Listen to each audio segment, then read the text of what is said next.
1, 2, 3, 4.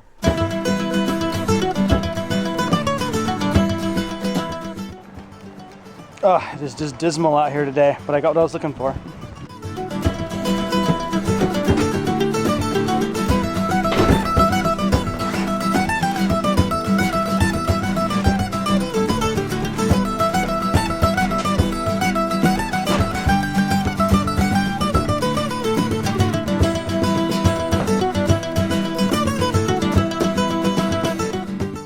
So that is my ultra lightweight backpack.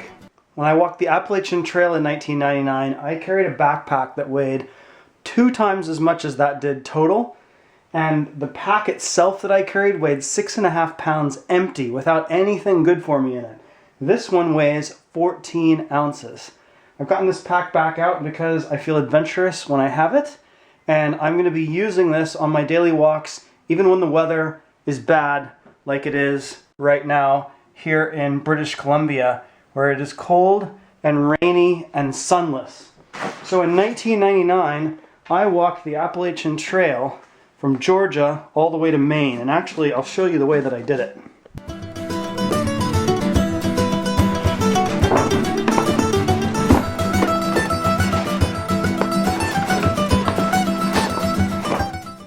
This is the Appalachian Trail. Starting way down here in Georgia at a place called Springer Mountain, it goes all the way up the east coast and eventually gets all the way, oh, we're not there yet, all the way to Katahdin in Maine. It's 2,200 miles. The elevation gain and loss is like climbing Mount Everest about 17 times. So most people take about 6 months, 7 months to do it. I did it in about 7.5 with a nice 2-week break in Boston to take in the 4th of July. And I hiked with a dog. The way I did it was I walked from Georgia all the way to the middle of the trail in Harper's Ferry right here in Virginia, and then took a car all the way north, summited Katahdin, and then walked all the way back south to extend the amount of time that I had to walk on the trail until I got back into the middle at Harper's Ferry, West Virginia. So, I'd like to do this trail again, but our kids are 6 years old and 3 years old right now. So the youngest kids that walk the trail with a backpack on are around 8 years old. When I was 7 years old, I walked 14 miles in a day, but that was without a pack. So thank goodness there's ultra lightweight backpacking now with things like this. So our kids should be able to carry something that's the right size for them, that's similar. And I'll go over this pack a little bit later. I'm gonna go out for a walk right now, even though it is rainy and cold, because I'm thinking about that trip that I want to do about 5 years from now, and I have to be in shape for it.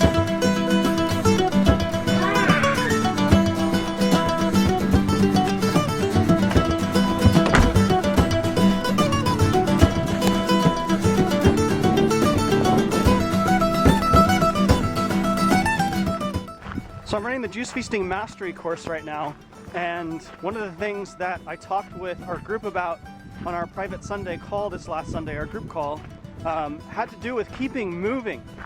And people ask me a lot about what's really important for your health, for your continued health. And nutrition's important, exercise is important, but when you look at your overall health, it doesn't really matter what you eat. If you're not moving, then you're going to get sick. The first stage of disease is actually called stagnation. Sitting down on your butt, which you're probably doing right now watching this video, but you're going to get up in a minute. But stagnation is the first stage of disease. The second one is toxemia. So if you're stagnant long enough, doesn't matter whether you're eating a raw vegan diet, whether you're juice feasting, eating vegetarian, whole foods, doesn't matter. You are going to build up toxins in your system. Third stage of disease is irritation.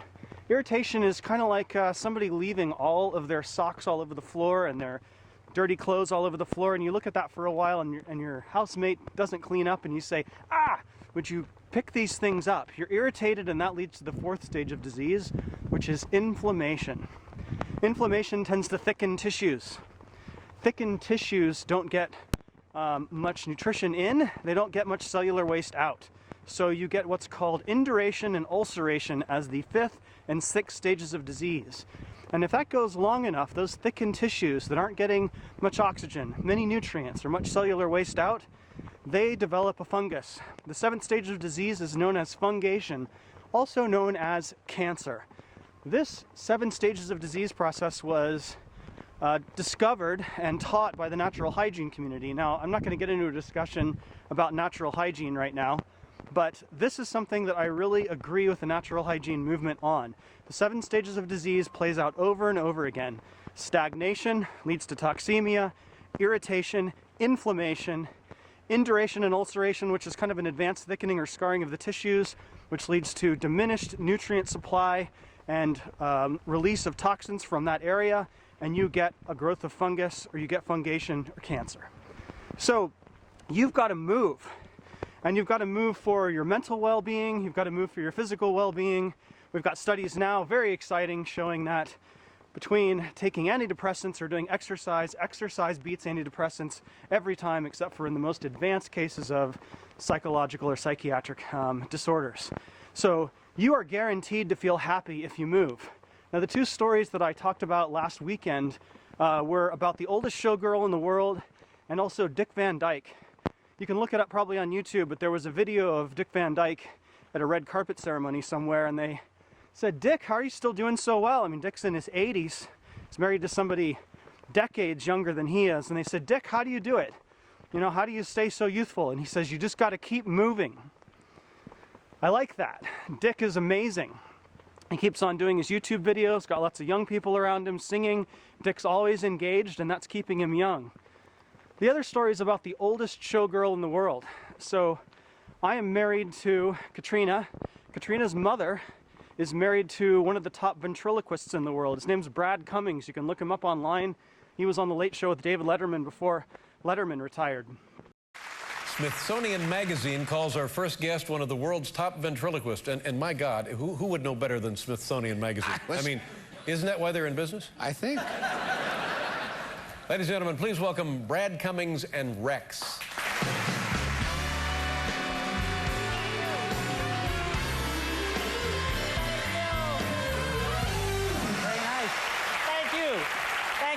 Great to be here. I brought something a little different for a ventriloquist week. This is it. I bought this on eBay. It's a dinosaur egg, and it came with a baby dinosaur. Okay, Rex, you can come out now. No way, Jose, not until I hear some applause. Yeah.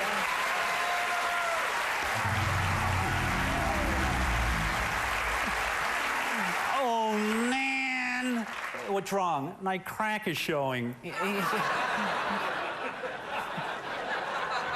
He talks. Good thing for you. And Brad was doing the Palm Springs Follies down in Palm Springs in the southern United States. And that's a show where you've got to be retirement age to even be involved in it. And so Brad's gotten to that point in his career. He's over 60. And being a great ventriloquist, they invited him on for this variety show.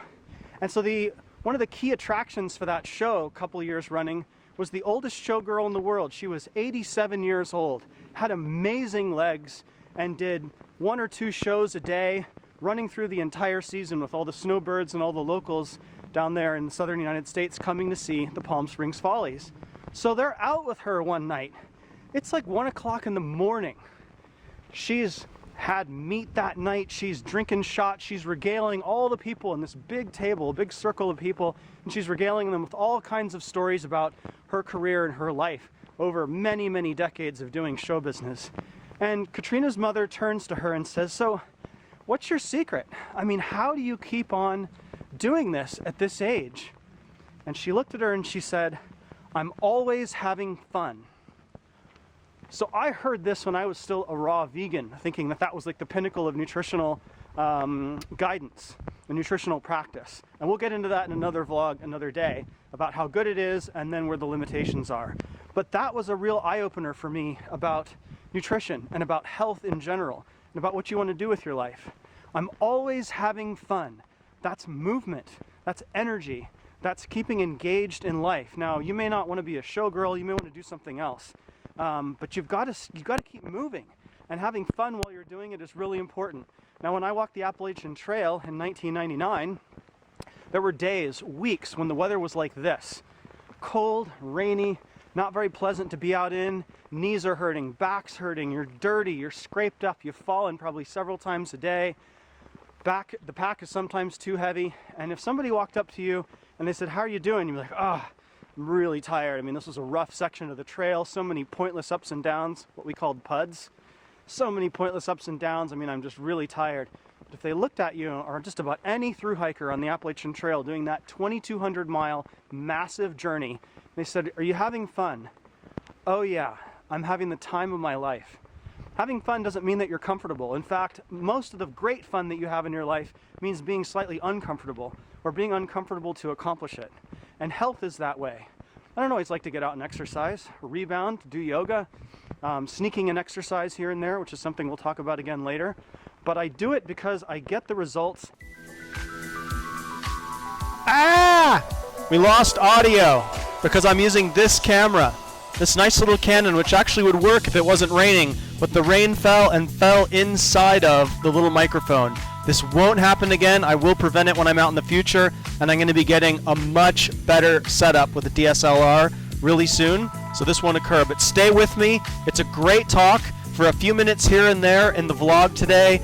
It's going to go more silent, but I'll put some subtitles in, and again, this won't happen again because I'm going to get a different setup. Thank you. And now on with the program. And because I have more excitement when I keep moving mentally, when I keep moving physically. So as I said earlier, I want to do the Appalachian Trail in about 5 years with our daughter who's now 6.5 and our son who's now 3.5. So in 5 years we should be able to do it.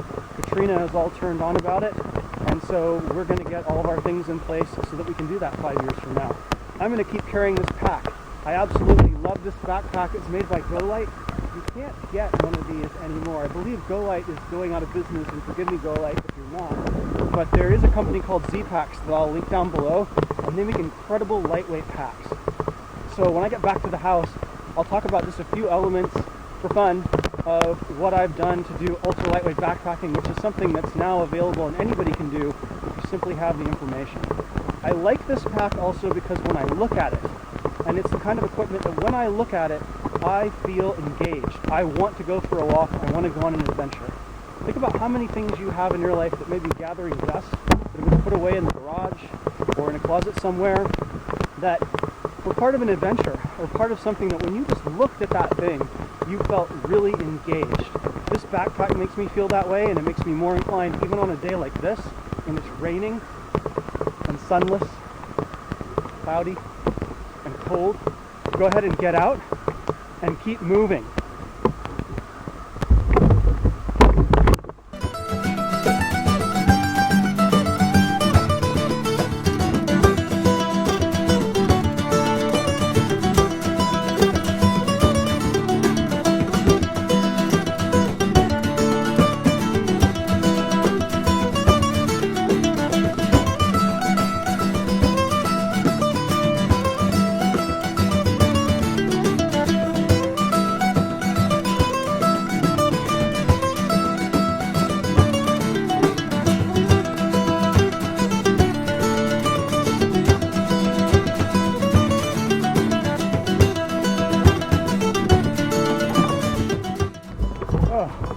It is cold out here. It must be close to freezing.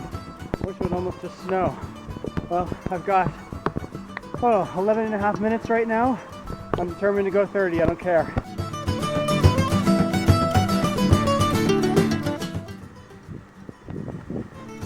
All right, that is 32 minutes and 20 seconds in the rain, in the cold. A little bit of a pack on. This pack, my base weight is probably about 8 or 10 pounds. So this is probably weighing about 10 or 11 pounds right now. Probably helps that I had in here a copy of Ken Wilber's book, Sex, Ecology, Spirituality, one of my favorites. The sucker's been all the way down to Ecuador, for goodness sake. Look at all those crazy notes in there. I'll talk about Ken later. And that right there is Pegasus, which has driven about 100,000 miles on vegetable oil. Talk about moving. We'll talk about that in another video as well. Let's go inside. I'm going to get something warm to drink, something that balances out this weather.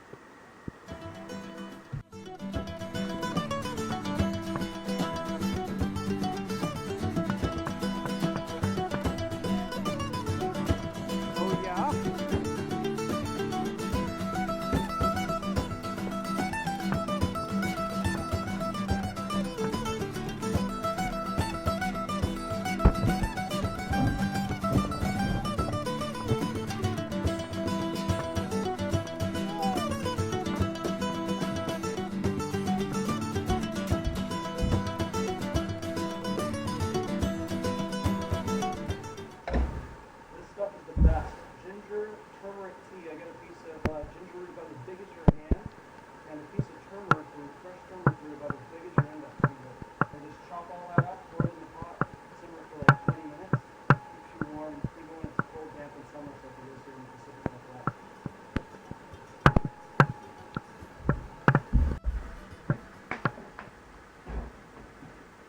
Alright. This pack, as I said, its base weight's like about 12 pounds, which means that doesn't count your food and your water, anything that you actually consume. Everything else. And let's see what's inside here. Alright, again, chem, sex, ecology, spirituality would never backpack with that. So when I first walked the Appalachian Trail, I started out with a pack weight of about 45 to 50 pounds. That's 15 to 20 miles through the mountains, the Appalachians, and all kinds of weather with 45 to 50 pounds on your back. It's absolute hell until you figure out what to carry and what not to carry. It took me 7.5 months of backpacking to figure out how to actually pack ultra light. This is a 2-season sleeping bag for me. It's just made out of fleece. It weighs less than a pound. The one that I carried on the Appalachian Trail, way too long, weighed almost 3 pounds. I had a tent that weighed 4.5 pounds. This together, which you can divide up and is made of silicone impregnated nylon and doesn't need any poles, weighs about 25 ounces. So about 1.5 pounds, and then you divide it between 2 people. Unbelievable what we can do with gear now.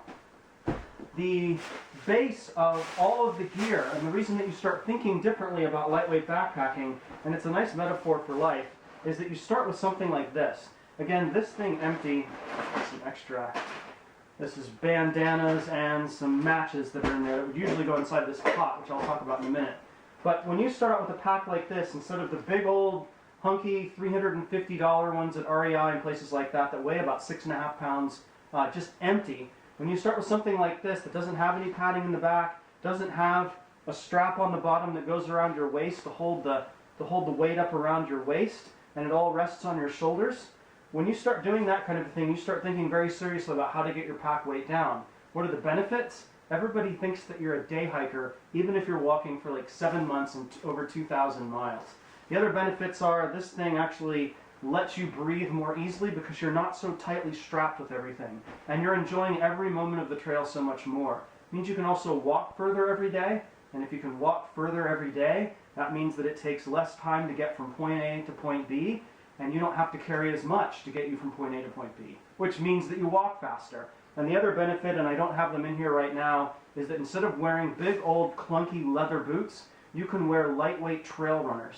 And the lighter your feet are, the quicker you head along the trail, which means the less stuff you have to carry because you get from point A to point B more efficiently and more enjoyable. So I wear New Balance trail runners when I'm out doing ultra lightweight backpacking instead of those clunky old heavy leather boots with the big lug soles that you saw in all of the gear catalogs in the 1970s and 80s. We're kind of beyond that now. It's all trail runners. You don't have to carry a pair of sandals. You just loosen them up when you get into the camp, and they feel like flip-flops.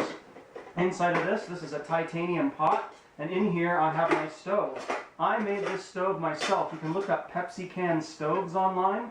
Basically, this is a tomato sauce can. It goes like that, and you think, that kind of looks, pretty homemade. Yep, but I can make a fire in there if I don't have any fuel. This is an alcohol stove. So the Pepsi can stove is actually made out of a Pepsi can. It doesn't cost any money. It has no movable parts. That's just a lid that I created on there, and it has little holes. You put it down in here, pour denatured alcohol in there, light it, you put your stove on top, and there you go. No breakable parts. No pumping of a white gas container, no chance of explosion, nothing like that. And if you need, in a pinch, to be able to make a fire, denatured alcohol burns a long time on wood, whereas all the white gas that people use, that stuff just goes and explodes. That's my cup, made out of a water bottle, a $1 water bottle at a store. Why would I carry that as opposed to a regular cup? Because this thing weighs about 1/4 of an ounce. And if it does break, which it never did for 2,000 miles, I can always get a new one. The denatured alcohol I was mentioning that I cook with my Pepsi can stove, which weighs about less than an ounce as opposed to a whole pound, which most stoves do. That denatured alcohol fits inside of one of those water bottles that's made out of this same kind of plastic, but a 16-ounce one that you buy for like 50 cents at any drugstore, convenience store, grocery store, anywhere in the country. So, ultra lightweight backpacking, incredibly smart, getting your base pack weight down to like 8 or 12 pounds. When I got off the Appalachian Trail, I started to look at my whole life this way. What's weighing me down and keeping me from moving ahead faster?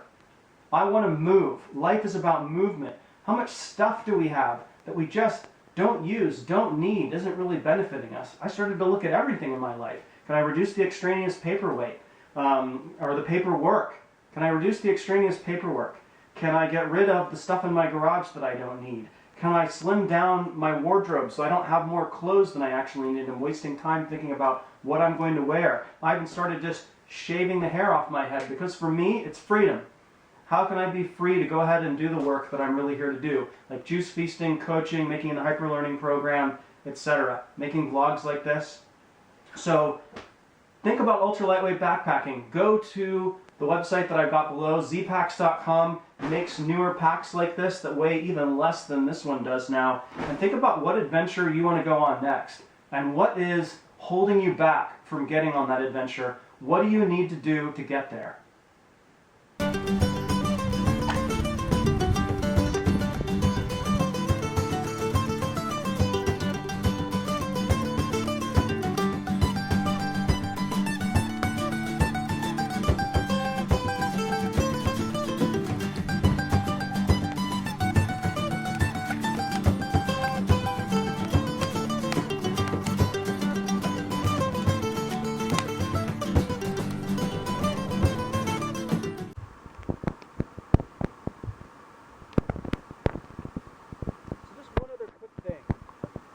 Master's in nutrition, and it's taken me a long time to come to this, but I feel that after coaching for 12 years and thousands of people on Juice Feast and all aspects of nutrition, I've found that when it comes to what's most important, it actually isn't nutrition. It's how much fun you're having, how much joy you have in your life, how much fun and joy you're putting into other people's lives. The deep meaning of your life will trump nutrition every single time. If you're not having fun, if you're not creating deep meaning in your life, what's all the good, delicious, expensive Whole Foods for? Why are we eating tofurkey?